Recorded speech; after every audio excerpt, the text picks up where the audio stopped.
ఇప్పుడే జీ5 app download చేయండి. చూడండి మీ ఫేవరెట్ టీవీ షోస్ ఎప్పుడైనా ఎక్కడైనా. బావా ఏంటిది? రంగు పోయి మీ అత్తయ్యకి పోయి. మా ఆయనకు రంగు పూస్తాను గాని మా అత్తయ్యకి ఎందుకు పూస్తాను? అలాంటి ఆలోచనలు ఏం పెట్టుకోవద్దు, వెళ్ళవతలకి. రంగు పూయాలనొచ్చి రంగు పూయకుండా ఎలా వెళ్తాను బావా? చూడిచారు, నీ చేత్తో ఒక్క చుక్క రంగు కూడా పన్నేవను. అవునా? చూద్దామా చూద్దామా? చారు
చెప్పానా రంగు పండేవనని? నువ్వెందుకు మధ్యలోకి వచ్చావు? తను మధ్యలోకి రాలేదు, మా మధ్యలోకి నువ్వే వచ్చావు. ఆద్య, నా వల్ల నీ మీద రంగు పడింది. నీ కోపం తగ్గాలంటే అదే రంగు నాకు పూయి. తనెలా పూస్తుంది? భార్యగా నేను పూయాలి. నువ్వనుకుంటే భార్య బాబు, నేననుకోవాలి.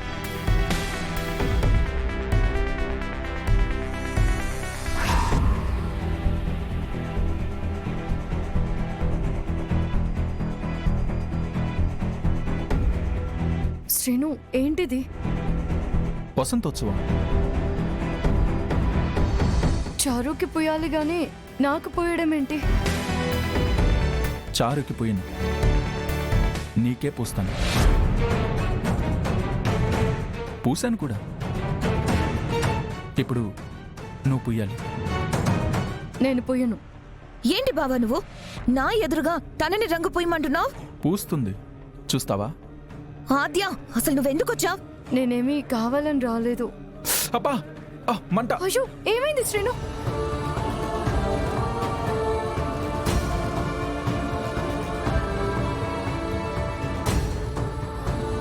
చూసావా,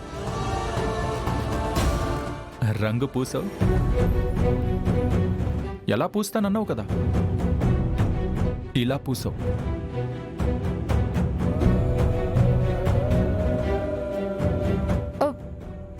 శ్రీను, ఎందుకు ఇలా చేస్తున్నావు? చారు, నేనేం కావాలని చేయలేదు.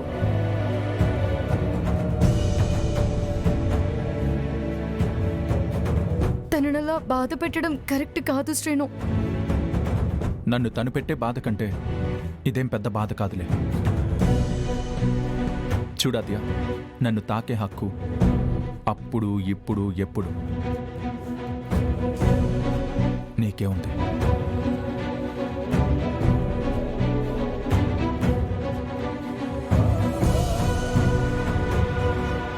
పైనుంచి ఈ లోకాన్ని నడిపించేవాడు ఆ దేవుడు.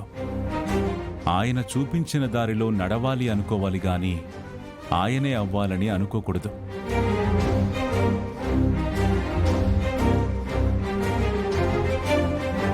మనిషి ఎలా బ్రతకాలో మనిషికే అర్థం కానప్పుడు ఆ దేవుడే రాముడై మనిషిగా ఈ నేల మీద బ్రతికి మనిషంటే ఇలా బ్రతకాలి అని నేర్పించి వెళ్ళాడు. ఒక బిడ్డగా ఎలా బ్రతకాలి, ఒక శిష్యుడిగా ఎలా బ్రతకాలి, ఒక అన్నగా ఎలా బ్రతకాలి, ఓ భర్తగా ఎలా బ్రతకాలి, ఓ మహారాజుగా ఎలా బ్రతకాలి అని అన్నిటికీ అందరికీ ఆదర్శంగా బ్రతికి చూపించాడు. అందుకే 2 యుగాలు గడిచిన ఆయన కీర్తి ఇంకా అలాగే ఉంది. సరే, మీకొక ముఖ్యమైన విషయం చెప్పాలి. చెప్పండి. ప్రతి ఏటా సీతారాముల కళ్యాణం మా దంపతుల చేతుల మీదుగానే జరుగుతోంది. కానీ ఈ సంవత్సరం స్వామివారి కళ్యాణం మా అల్లుడు శ్రీను, చారుల చేతుల మీదుగా జరిపించాలనుకుంటున్నాను.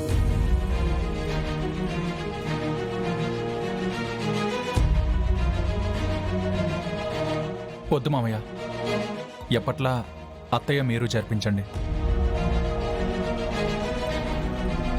వాళ్ళెందుకు రఘు?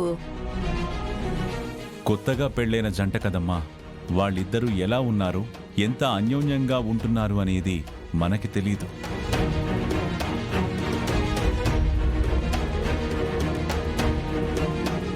వాళ్ల చేతుల మీదుగా కళ్యాణం జరిగింది అంటే ఆ దేవుడి దయ వలన వాళ్ల మధ్య ఏ అరమరికలు లేకుండా ఆనందంగా ఉంటారని నా నమ్మకం.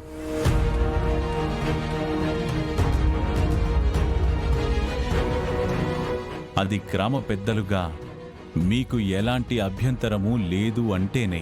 మాకు అభ్యంతరమే ఉంటుంది రఘురామయ్య గారు. మీ ఇంటి మనుషులు ఎవరు జరిపించినా అది మాకు చాలా సంతోషమే. మీరు అనుకున్నట్లే మీ అల్లుడు అతని భార్య చేతుల మీదుగానే ఈ కళ్యాణం జరిపించండి. చాలా సంతోషం. జానకి, చారుని శ్రీనుని సిద్ధం చేయి. అలాగేనండి. శివరాం, నీకొక్క మాట కూడా చెప్పకుండా ఇలా చేస్తున్నాను. నీకేం అభ్యంతరం లేదుగా? అన్నయ్య, నువ్వే పని చేసినా అందులో మంచి ఉంటుంది. మంచి పనికి నాకేం అభ్యంతరం ఉంటుంది? అన్నయ్య, చిన్నప్పటి నుంచి సీనుని మాకంటే మీరే ఎక్కువగా చూసుకున్నారు. ఈరోజు ఆ సీతారాముల కళ్యాణాన్ని వాడి చేతుల మీదుగా జరిపించి వాణ్ణి పెద్ద మనిషిని చేస్తున్నారు. చాలా ఆనందంగా ఉందన్నయ్య. శ్రీను నాకు అల్లుడే అయినా నా బిడ్డతో సమానం. వాడి గురించి ఆలోచించేటప్పుడు మేనమామగా కాదు, తండ్రిగానే ఆలోచిస్తానమ్మా. పంతులు గారు, అయ్యా, ముహూర్తానికి ఎంత సమయం ఉంది? ఇంకా గంట సమయం ఉందయ్యా. అలాగే.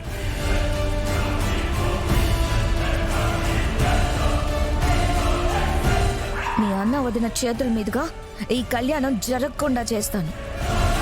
గుళ్ళో అందరి ముందు అవమానంతో తలదించుకునేలా చేస్తాను. జీ5 యాప్ డౌన్లోడ్ చేసి అన్ని ఎపిసోడ్స్ పూర్తి ఉచితంగా చూడండి.